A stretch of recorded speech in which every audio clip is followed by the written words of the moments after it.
Ini adalah sebuah kisah yang barangkali terdengar tak masuk akal. Kisah tentang seorang perempuan yang hampir menyerah pada hidup, seorang wanita tanpa anak, tanpa pasangan, dan tanpa harapan. Namun justru dari titik terendah itulah, takdir mempertemukannya dengan sesuatu yang tak pernah ia bayangkan sebelumnya.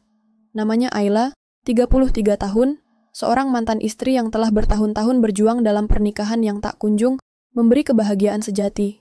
Ia pernah mencintai dengan sepenuh jiwa, memberi seluruh waktu dan tenaga demi mempertahankan rumah tangganya. Namun kenyataan tak berpihak. 10 tahun menikah, namun rahimnya tak kunjung terisi. Setiap tahun hanya menyisakan harapan kosong, dan pertanyaan yang makin lama makin menyakitkan. Belum ada kabar baik, kapan punya anak lah, jangan-jangan kamu yang mandul? Pertanyaan-pertanyaan itu seperti jarum halus yang terus menancap di dadanya. Ayla mencoba menahan, mencoba meyakini bahwa Tuhan punya waktunya sendiri. Tapi waktu seolah berlalu hanya untuk mengikis semangatnya sedikit demi sedikit. Suaminya, Bram, pada awalnya penuh pengertian. Mereka menempuh pemeriksaan medis bersama, terapi, bahkan berkonsultasi ke berbagai klinik, namun hasilnya selalu mengecewakan. Ketika harapan tak kunjung datang, cinta pun perlahan kehilangan bentuknya. Kalimat-kalimat penuh dukungan dari Bram berubah menjadi keluhan, lalu menjadi diam panjang yang dingin, dan akhirnya menjadi kemarahan yang tak lagi disembunyikan. Aku ingin jadi ayah, Ayla, tapi kamu bahkan tak bisa memberikannya padaku. Kalimat itu diucapkan suatu malam saat hujan turun deras di luar jendela. Suara tetes air seakan ikut membekukan hatinya. Ayla hanya bisa menatap kosong, tak mampu membela diri. Perceraian itu terjadi tanpa banyak perdebatan. Bram hanya pergi begitu saja, meninggalkan rumah dan menyisakan kenangan yang tak bisa Ayla buang. Ia kembali ke rumah orang tuanya yang telah lama kosong, sebuah rumah kecil di pinggiran kota yang penuh debu dan kenangan masa kecil. Di sanalah ia mencoba menata ulang hidup yang sudah hancur berkeping-keping. Namun masyarakat tak pernah memberi waktu untuk seseorang menyembuhkan lukanya. Tatapan tetangga seperti peluru tak bersuara. Kalimat seperti, sudah janda, mandul pula, masih terdengar jelas saat ia pergi ke pasar atau berjalan ke warung.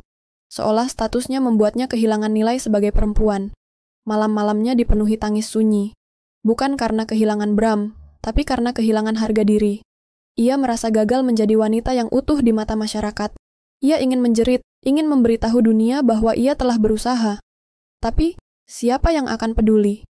Hingga suatu pagi, saat ia menatap pantulan dirinya di cermin kusam kamar lamanya, Ayla menyadari satu hal.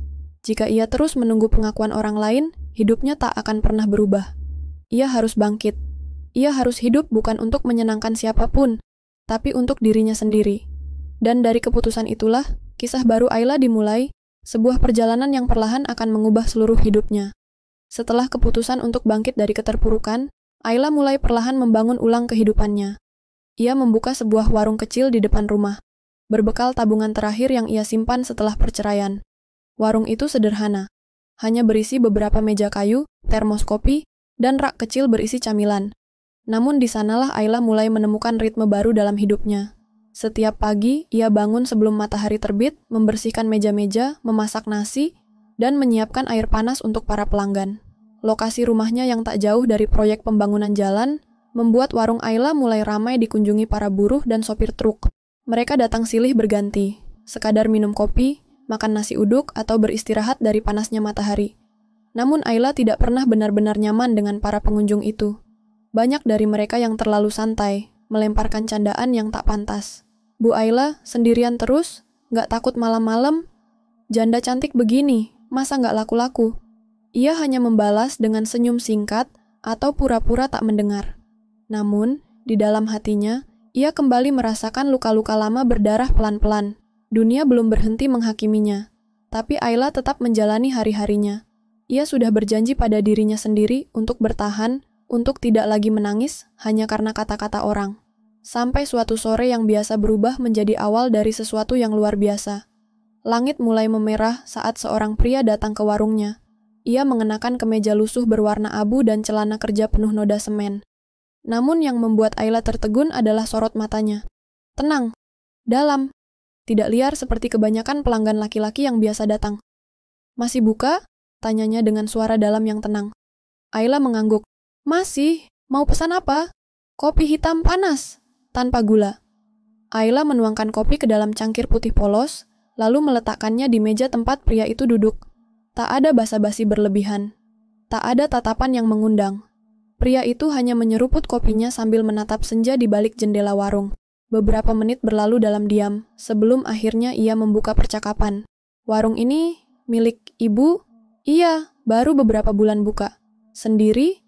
"Ya, sendiri." Ia mengangguk pelan. "Hebat," Ayla mengernyit. Jarang sekali ada orang yang menyebut dirinya hebat. Hebat kenapa? Karena tidak semua orang bisa berdiri sendiri setelah jatuh. Kata-katanya membuat Ayla diam. Sejenak ia menatap pria itu lebih dalam. Ada sesuatu dalam kalimatnya. Seperti pemahaman yang tak dibuat-buat. Seolah ia tahu rasa jatuh yang dimaksud Ayla, meski mereka belum saling mengenal. "Nama saya Arfan," katanya sambil mengulurkan tangan. "Ayla." Percakapan itu hanya berlangsung singkat, namun meninggalkan kesan yang aneh di hati Ayla. Setelah Arfan pergi, Ayla duduk lama di bangku dapur. Ada sesuatu yang berbeda dari pria itu. Ia tidak menggoda, tidak menghakimi, tidak bertanya-tanya tentang masa lalu. Ia hanya datang, minum kopi, dan berkata bahwa Ayla hebat. Malam itu Ayla sulit tidur. Bukan karena takut, bukan pula karena sedih, tapi karena pikirannya terus memutar ulang suara Arfan, suara yang asing, namun terasa begitu dekat. Ia bertanya-tanya apakah pria itu akan datang lagi besok, lalu segera menepis pikirannya sendiri. "Jangan berharap, Ayla. Kamu sudah belajar dari itu, bukan? Tapi manusia, sekuat apapun berpura-pura tegar, tetap punya hati yang ingin disambut." Dan hati Ayla malam itu, tanpa ia sadari, telah mulai membuka celah kecil untuk seseorang yang mungkin saja bisa mengisi ruang kosong dalam hidupnya. Hari-hari berikutnya, Arfan mulai menjadi bagian dari keseharian Ayla. Ia tak datang setiap malam, tapi cukup sering untuk membuat Ayla secara tak sadar menantikan kehadirannya. Kadang mereka hanya mengobrol singkat sambil minum kopi, kadang duduk lebih lama hingga warung hampir tutup. Arfan tak pernah bertanya macam-macam. Ia lebih banyak mendengar, dan dalam diamnya, Ayla merasa dimengerti. Mereka mulai berbicara tentang hal-hal yang lebih dalam. Tentang kesepian, tentang kehilangan, tentang harapan yang pernah mati, tapi perlahan hidup kembali.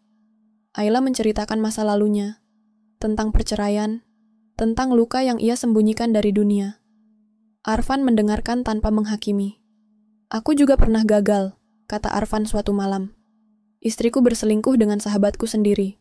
Dua orang yang paling aku percaya menghancurkan aku dalam waktu bersamaan." Ayla menatap pria di depannya itu dengan mata berkaca. "Kamu terlihat seperti orang yang sudah lama berdamai dengan itu." "Aku berdamai, bukan karena aku melupakan, tapi karena aku lelah membenci." Sejak saat itu, Ayla dan Arfan menjadi lebih dekat, bukan hanya secara emosional, tapi juga dalam tindakan sehari-hari. Arfan sering membantu Ayla membereskan warung, membawakan galon air, bahkan membetulkan atap bocor tanpa diminta.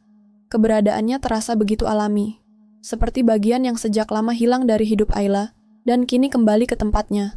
Namun kebahagiaan itu tak bertahan lama. Suatu siang, saat warung sedang sepi, seorang pria datang. Ayla mengenali wajah itu dalam sekejap. Bram, mantan suaminya. Waktu seolah berhenti. Bram berdiri di depan warung dengan tatapan yang sulit diartikan, antara ragu, bersalah, dan berharap. "Aku dengar kamu buka warung di sini. Boleh bicara sebentar?" Ayla menahan napas, lalu mengangguk pelan. Mereka duduk di meja paling ujung. Tak ada kata-kata selama beberapa saat. Hanya suara kipas angin tua yang berputar lambat di sudut ruangan. "Aku ingin minta maaf, Ayla," ucap Bram akhirnya. "Aku salah. Aku terlalu memaksakan kehendak, terlalu cepat menyerah. Aku ingin memperbaiki semuanya." Ayla membeku. Kata-kata itu dulu begitu ia dambakan, tapi kini rasanya hampa, terlambat. "Apa yang ingin kamu perbaiki, Bram? Semua sudah hancur waktu kamu pergi. Aku bodoh, tapi aku sadar aku masih mencintaimu. Kita bisa mencoba lagi." Ayla menggeleng pelan. "Kita sudah mencoba, bertahun-tahun, tapi kamu memilih pergi saat aku paling butuh disayangi." Bram menunduk, tapi belum selesai sampai di sana. "Ayla," katanya lagi. "Aku juga ingin jujur. Ada satu hal yang dulu tidak pernah aku sampaikan." Ayla menatapnya, jantungnya berdetak cepat. "Dulu, hasil tes kesuburan kita, aku yang bermasalah, bukan kamu." Dunia Ayla runtuh dalam sekejap. Suara di luar warung seperti menghilang. Angin yang berhembus terasa menusuk. Semua rasa sakit selama ini, tatapan orang, hinaan, perasaan tak berguna, Semua itu ternyata didasarkan pada kebohongan.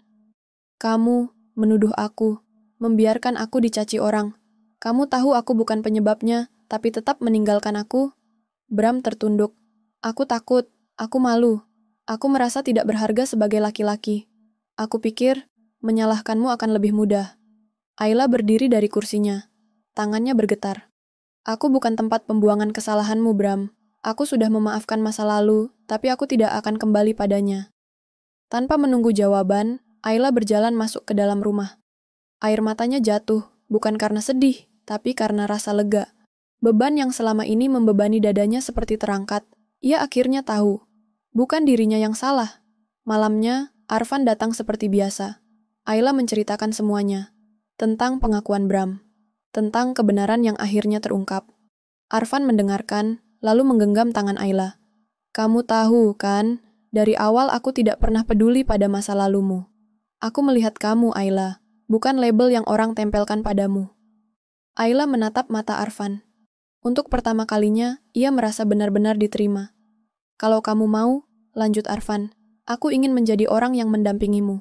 Dalam luka, dalam tawa, dalam semua hari yang akan datang. Ayla mengangguk, air matanya kembali jatuh. Tapi kali ini bukan karena sakit. Aku mau. Dan pada malam itu, di warung kecil yang penuh kenangan, dua hati yang hancur oleh masa lalu, akhirnya memutuskan untuk membangun masa depan. Bersama. Beberapa minggu setelah pengakuan Bram dan lamaran sederhana dari Arfan, Ayla dan Arfan menikah. Tidak ada pesta mewah. Hanya sebuah acara syukuran kecil di halaman rumah, dengan beberapa kursi plastik, tenda sederhana, dan nasi kuning yang dimasak bersama ibu-ibu tetangga. Tapi suasananya hangat. Senyuman di wajah Ayla hari itu memantulkan kedamaian yang sudah lama hilang. Pernikahan mereka mungkin tak istimewa bagi orang lain. Tapi bagi Ayla, itu adalah awal dari hidup yang selama ini hanya bisa ia impikan. Hari-hari setelah pernikahan diisi dengan kebersamaan yang sederhana namun tulus. Arfan tetap bekerja di proyek pembangunan di pinggir kota. Ia bangun pagi, mencium kening Ayla, lalu berangkat bekerja sambil menenteng bekal yang disiapkan istrinya. Sementara Ayla masih mengelola warung kecilnya. Bedanya kini ia tidak lagi sendiri. Arfan sering pulang dengan tangan penuh, kadang membawa buah dari pasar, kadang sekadar sebungkus gorengan yang dibelinya di pinggir jalan. Di malam hari, mereka duduk berdua di teras, berbincang sambil menikmati angin malam, membicarakan masa depan, menertawakan hari yang berat. Namun kebahagiaan mereka tidak berhenti di sana. Suatu pagi, Ayla merasa tubuhnya lemas. Ia mual, kepalanya pusing, dan perutnya terasa tak nyaman. Awalnya ia kira hanya kelelahan. Tapi rasa itu muncul lagi keesokan harinya. Dan esoknya lagi. Perasaan itu asing, namun familiar. Ragu-ragu, Ayla memutuskan pergi ke bidan desa. Butuh waktu lama baginya untuk percaya pada kata-kata itu. Bibirnya bergetar saat menjawab, "Saya hamil?"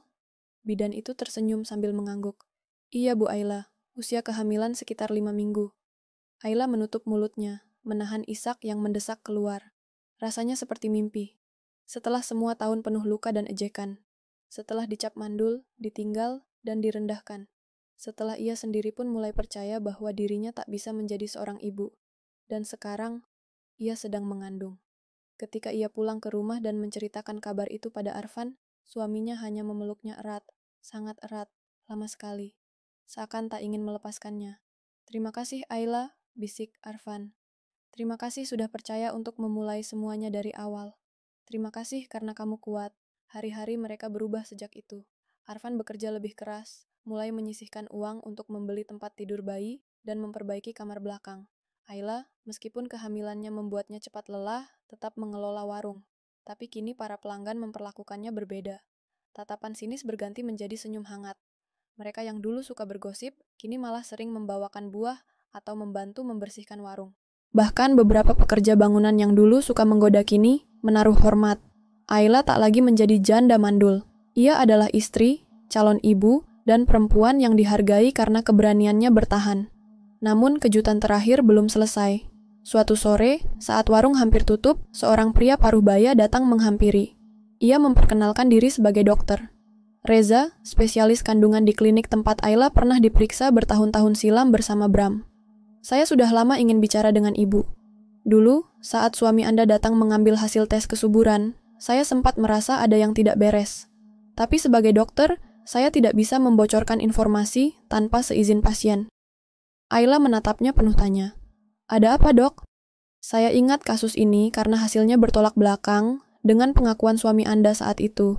Faktanya, Anda tidak pernah didiagnosis mandul. Justru suami Anda lah yang mengalami gangguan kesuburan. Ayla terdiam. Walau kebenaran itu telah dikatakan Bram sebelumnya, mendengarnya langsung dari seorang dokter mengukuhkan semuanya. Ini bukan hanya penyesalan seseorang, ini kebenaran ilmiah. Tangannya gemetar, tapi hatinya tenang. Ia tidak lagi merasa marah. Yang tersisa hanyalah ketenangan mendalam. Dunia boleh pernah menyakitinya, tapi kebenaran kini berpihak padanya.